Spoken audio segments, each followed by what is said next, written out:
บายดีสบายดีเด้อมื้อนี้ก็มาไปเพื่อนของเพื่อนเราเทแล้วเราก็พิการเฮ็ดหยังบ่ได้มีแต่พ่อแม่พี่น้องที่แถวเฮือนก็สร้างมือถือของเพิ่นนี่แหละออกเครือเอาแคงมาซอยกันทางหลังก็จะเป็นสังกะสีไม้เสร็จหนึ่งอย่างอยู่บ้านฮอกก่อเมืองเรางามแข็งสารวันเลยฝากให้พ่อแม่พี่น้อง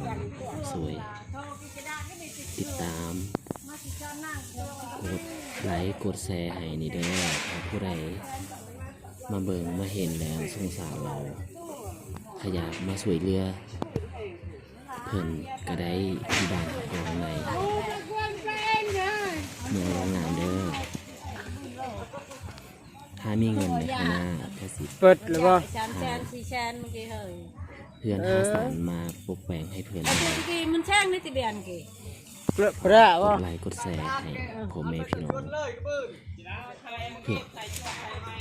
ให้มาเบิ่งมาสอนบาชัยจะไปใช้ช่วงขนาดคนเฮากับบ่อยากเป็นแบบที่เป็นอยู่ดอกมันเป็นมาแต่เกิดแล้วผู้ใดก็เรียกเลี้ยงบ่ได้มีหยังเฮาก็ช่วยเหลือกันสม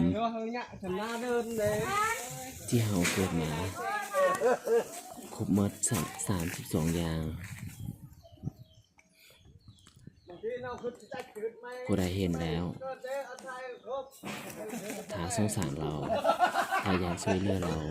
มีหยังก็ได้มาช่วยเหลือบ่ว่าจะเป็นอีหยังก็ตามเครื่องใส่สิ่งของต่างๆเขามาสอยได้เด้อเพิ่นอยู่บ้านเฮากองฝากขอมุกขอบใจพ่อแม่พี่น้องหลายๆถ้าเห็นแล้วมาเบิ่งกดไลค์กดแชร์เพื่อสิเฮ็ดคลิปต่อไปให้พ่อแม่พี่น้องได้เบิ่งได้สมกันอีกขอขอบใจเด้อขอขอบใจหลายๆว่าลองกันเนาะมันไปกายแจมหรือกับบิ่งเนาะแจมหัวอาหารแจมลือบิ่งอยู่มีใบอยู่